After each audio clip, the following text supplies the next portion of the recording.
Iceland, a land of mesmerizing landscapes, captivating beauty, and enchanting folklore. But what if I told you that beneath its stunning exterior lies a world shrouded in mystery, intrigue, and a chilling darkness that few have dared to explore? Welcome to a side of Iceland that remains hidden from postcards and travel brochures. Today, we're embarking on a journey beyond the waterfalls and geysers, delving into the enigmatic tales, eerie landscapes, and historical secrets that make up the dark side of Iceland. From forgotten sagas to haunting natural wonders, you're about to witness a side of Iceland that will forever change the way you perceive this extraordinary land. So fasten your seatbelts, for this is not your typical Icelandic adventure. This is a plunge into the shadows, a dance with the supernatural, and a quest to unveil the enigma that is the dark side of Iceland. Number 1. Limited product variety. Picture this: a tiny island nestled at the edge of the Arctic, where the weather is as unpredictable as your favorite plot twists. Yes, we're talking about Iceland. Its remoteness and volatile climate have given rise to some rather interesting challenges, and the one that hits visitors right in the shopping basket is the limited product variety. From the vivid flavors of locally produced lamb, seafood, dairy, and root vegetables, to the intriguing international dishes found in Reykjavik's culinary melting pot, you're in for a treat. And let's not forget about the impressive range of international cuisines available, from Indian to Vietnamese, Turkish to Japanese. But hang on a minute, we'll get to the twist in this culinary tale shortly.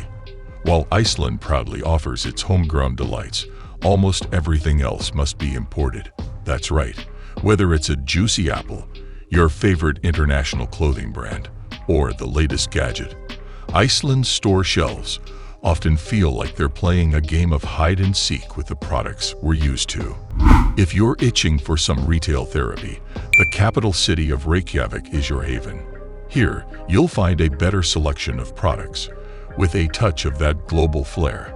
But brace yourself, because once you venture beyond Reykjavik's boundaries, the shelves seem to play a disappearing act, leaving you with a reminder of the country's remote nature. But why, you might ask? Well, it all boils down to a simple equation of supply and demand.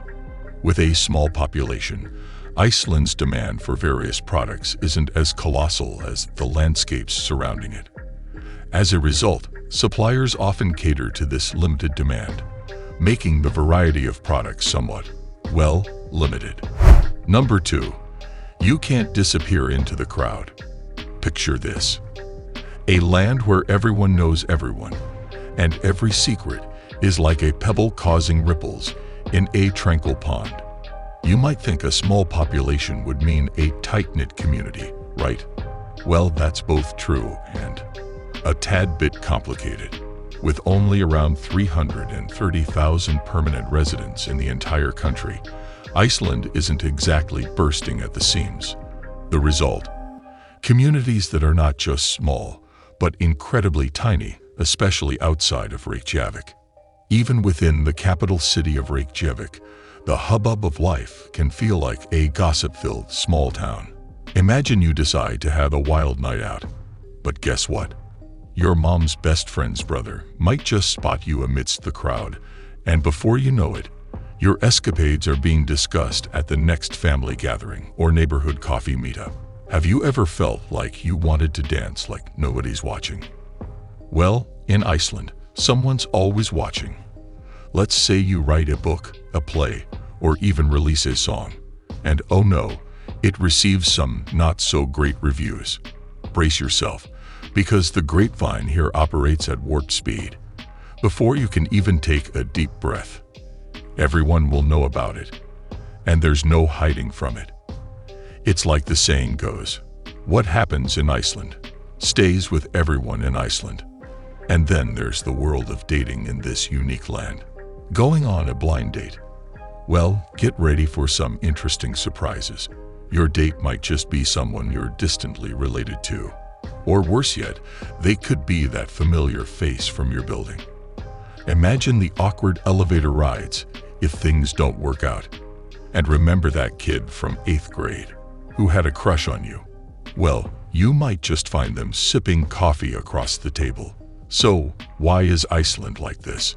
Is it because of the stunning isolation, the breathtaking landscapes that seem to contain secrets of their own?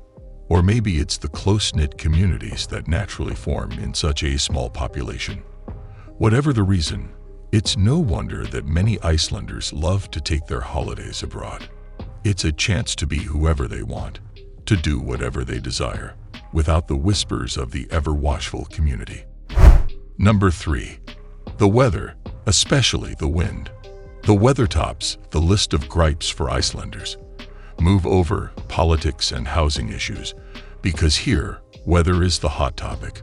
Picture this: Icelanders huddled indoors, cozy with their hot chocolate and movies, as snowstorms sweep across the landscape. Fun, right? Well, until these storms decide to camp out for the season. Daily snowstorms. Yep, they're no strangers here. But hey, every adventure has its challenges, right? The infamous Icelandic wardrobe shuffle. You wake up to glorious sunshine, ready to conquer the day. But wait, as you step outside, surprise, surprise, it's raining. Back indoors, you swap fashion for function. Raincoat and boots, the ultimate combo. Just as you brave the elements once more, the temperature skyrockets. You're boiling, yet you're stubbornly sticking to that raincoat. Who knew dressing for success was this complicated? But hang on, there's more. Just as you thought the weather couldn't get any weirder, it starts snowing. Classic Icelandic autumn day, am I right?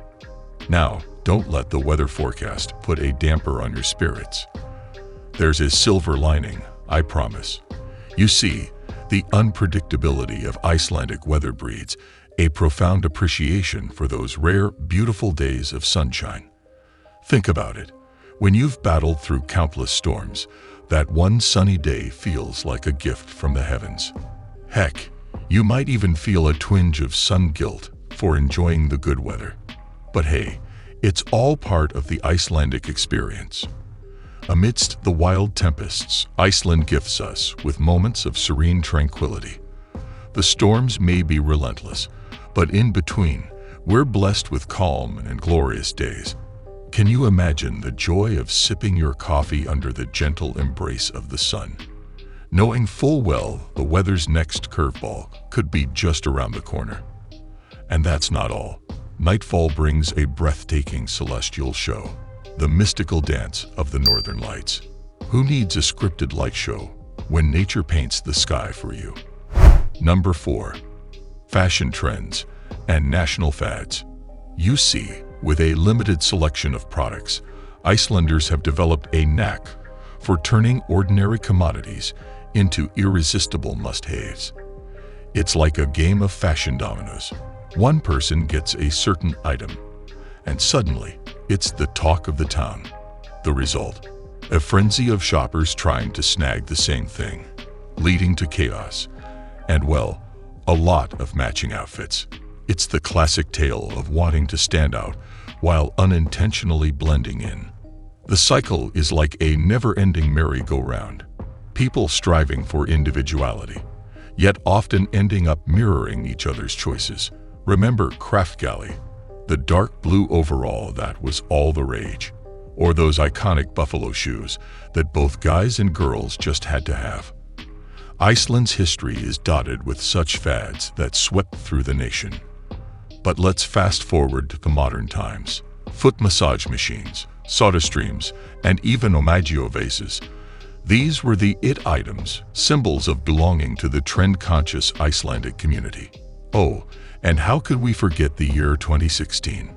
Just think of that as the year when everyone decided to, well, look alike once again. Now, you might be wondering, why does Iceland's population fall head over heels for these trends? Is it a case of wanting to keep up with the fashion Joneses? Partially. But here's the twist. Iceland's close-knit community plays a significant role. With fewer people, trends spread like wildfire, making everyone want to be part of the trend wave. It's like being in on a secret that everyone's in on. Plus, who wants to be the odd one out? In a country where everyone knows everyone, being the only person without the latest trend might feel like you're missing out on an exclusive club. It's this small community dynamic that amplifies the power of trends. While this trend craze brings people together, it also inadvertently leads to homogenization. The paradox is real. People want to express themselves, yet end up looking eerily similar. Now, don't get me wrong. There's something beautiful about shared interests, but striking that balance between individuality and conformity can be tricky. And here's an interesting twist. Countries with larger populations and diverse regional trends often escape this trend vortex, embracing a broader range of styles and expressions. Number 5. Beer was banned until 1989.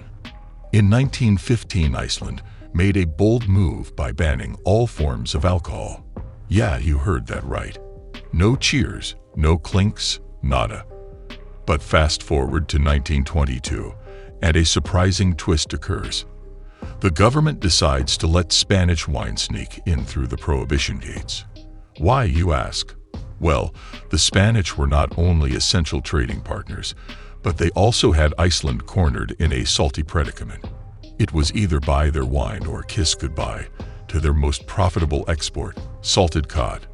Quite the bargaining game, huh? So there Iceland was, sipping on Spanish wine while dreaming of a time when they could lift the glass to something a bit hoppier.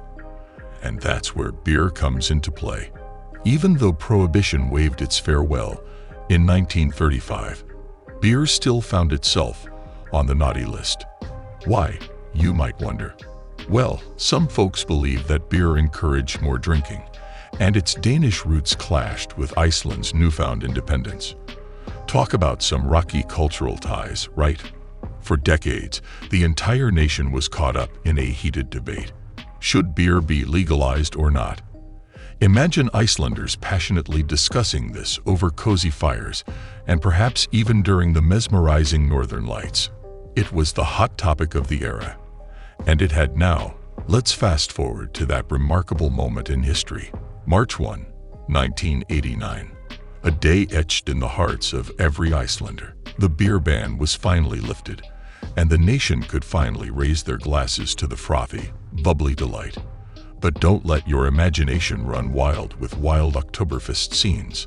Iceland's Beer Day celebration is more about camaraderie and appreciation, rather than all-out revelry. But guess what, my friends? You don't have to wait until March 1st to savor the taste of freedom, because today, Icelanders and visitors alike can enjoy their favorite brews anytime they please. However, here comes the quirky part. While beer was off the table, wine and spirits flowed freely during those ban years. And the closest thing to beer was a 2.25% Pilsner, which still holds the convenience store throne. Now, here's a little gem for you. The first ever Icelandic tavern, Gokkur A Stung in downtown Reykjavik, was like a magical laboratory where bartenders crafted imitation beer. Can you believe it? Pilsners, vodka, and whiskey danced together to create this mysterious concoction with a 5% alcohol kick. Now that's some serious innovation born from necessity. Number 6. No TV on Thursdays, and in July. In 1966, the only way Icelanders could catch a glimpse of the TV world was through the American TV, beamed straight from an army base in Keflavik. But it wasn't until 1966 that the Icelandic National Broadcasting Service, also known as INS, came into the picture. And when they did, they brought with them the TV, our very first TV channel. Hold on to your hats, because the schedule of the TV in those early days was unlike anything you'd expect from today's streaming-dominated world. It was all about keeping things special. Can you believe it? The channel only aired on Wednesdays and Saturdays. That's right, just 2 days a week. As time rolled on, The TV began to assert its presence. It gradually expanded its airtime to cover every single day of the week, except for one: Thursdays. That's right, folks. Thursdays were designated as a day of no TV, a curious tradition that raises all sorts of questions. And if you thought that was intriguing, wait till you hear about the Icelandic July blackout. July, the month when much of the world is glued to their screens, is a different story in Iceland. For a long time, Icelanders experienced a complete TV blackout in July. It was as if the entire nation collectively decided to take a step back from the screen and immerse themselves in the wonders of summer. That's a commitment to embracing the great outdoors, if I've ever seen one. But as we know, change is inevitable. In 1983, the Icelandic TV landscape saw a monumental shift. The TV broke its no July policy. July was no longer a time of TV darkness. Instead, the screens came alive, even during the sunniest months. Fast forward to 1987, and there's another monumental change. The inception of Channel 2. A year after Channel 2's birth, the Inns finally decided to bring Thursdays into the mix. It's like they realized that Thursdays needed some TV love too. Number 7. Dogs were forbidden in the capital. In 1924, the vibrant city of Reykjavik, nestled amid the breathtaking landscapes of Iceland, witnessed a jaw-dropping change.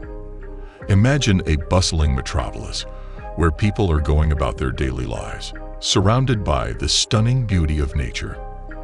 But suddenly, a mysterious ban emerges that echoes through the centuries. Hold onto your seats, because here comes the shocker. A complete prohibition on dogs within the city limits. Can you believe it? In Reykjavik, the capital of Iceland, where one would expect wagging tails and furry friends aplenty, dogs were essentially sent packing. But wait, there's a twist.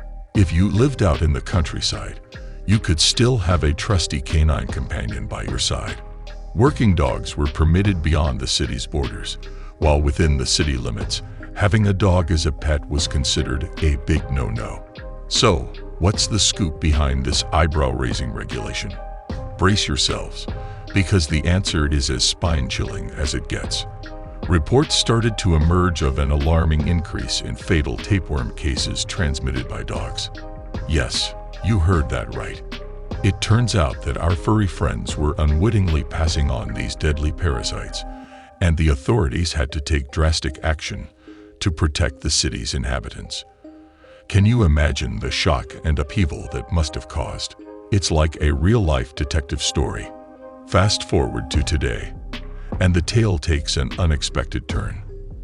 The rules have shifted, and while the prohibition might be a thing of the past, there are still unique guidelines in place. If you want to welcome a pup into your life in Reykjavik, you'll need to seek permission from the municipality and pay a registration fee. The winds of change have blown, but the city's heart still beats to a different rhythm when it comes to four-legged companions. Here's a curious twist. Even though the rules have eased, Reykjavik has maintained its reputation as a cat city. Cats now reign supreme, strolling the streets like enigmatic monarchs. It's as if the city has shifted its allegiance from paws to purrs. The bond between cats and this remarkable city runs deep, leaving a mark that's uniquely Icelandic. And there you have it, dear viewers, a tale of intrigue, prohibition, and cultural evolution that'll make your head spin faster than a dog chasing its tail. Who could have predicted that such an innocuous animal could be at the center of such a dramatic tale? As we wrap up our journey through this lesser-known slice of Iceland's history, remember that stories like these remind us of the intricate threads that weave cultures together. Thank you for joining me on this enthralling expedition into the past. If you found this video as captivating as I did, don't forget to hit that like button, share with fellow history enthusiasts, and subscribe for more mind-blowing tales from around the globe. Until next time, keep your curiosity burning bright and your love for animals even brighter.